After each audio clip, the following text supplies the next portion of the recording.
আসসালামু আলাইকুম আপুরা ভাইয়ারা আনেরা ব্যাকে ভালো আছেন নি আজ কানগর লাউ রেসিপি দেখামো আর লাউ রেসিপির লেগে আই এনে লাউ মাথা রুই মাছের মাথা লইছি আর কান লইছি আর হেডির 2 টুকরা লইছি অল্প একটু হলুদের গুঁড়া লইছি লবণ লইছি লই মাখিলি এবার কড়াইতে তেল দিছি তেল গরম হইলে এবার ইগিন দিমু এবার আস্তে আস্তে মাছিগিন দিয়ে মাছিগিনটা ভাজি করতে হইব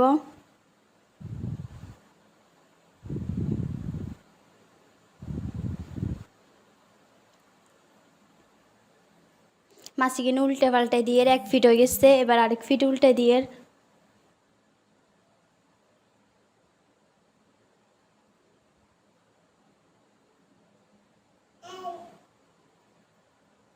এবার মাছ হয়ে গেছে মাছ লইয়া লাইয়ের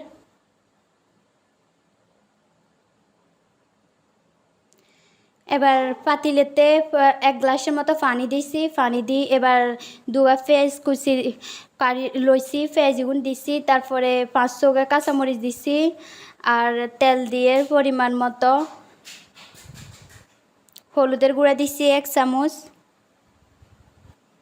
মরিচের গুঁড়া দিছি 1 চামচ জিরা দিছি 1 চামচের চাইতে কম এবার ঢাকনা দিয়ে রাখছিলাম ঢাকনা উল্টে আবার দেখিয়ে যে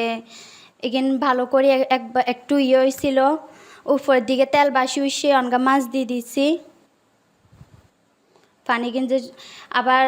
এবার মাছ এখানে ভালো করে দিছি জোশ এবার লাগা দিছি এবার মাছ এখানে ভালো করে আবার জোশ হয়ে গেছে এবার কদু দিয়ে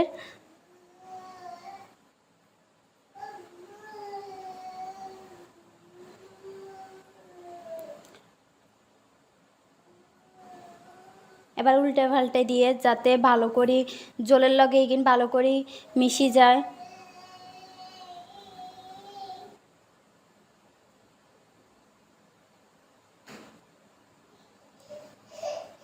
এবার ঢাকনা দিয়ে আবার আইছি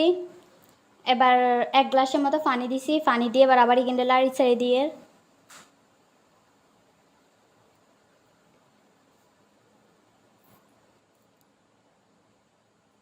এবার আবার ঢাকনা দিয়ে দিছি আবার ঢাকনা খুলি দেখতে আইছি যে এগিন কিরকম হয়েছে দেখেন কদু হয়ে আসছে এবার আবার কড়াইতে একটু তেল দিছি তেল দিয়ে 2-3 কোয়া রসুন লইছি আর এবার রসুন এগিনটা একটু ইয়ে করে দিয়ে আর অর্ধেক পেঁয়াজ লইছিলাম পেঁয়াজ এগিনটা লাড়ি চাড়ি একটু লালচা ভাব করিলমু পেঁয়াজ আর রসুন রে এবার দেখেন এগিনে একটু ইয়ে হয়ে গেছিল তো এবার এগিনটা দিয়ে দিছি কদুর মধ্যে কদুর তেল দাগানি শেষ আচ্ছা ঠিক আপনাকে যদি এই রেসিপি ভালো লাগে থাকে তাহলে অবশ্যই আপনারা লাইক করে দিবেন আর কমেন্ট করবেন শেয়ার করবেন সাবস্ক্রাইব করবেন আজকের মতো এনে বিদায় লইয়ের আল্লাহ হাফেজ ভালো থাকেন।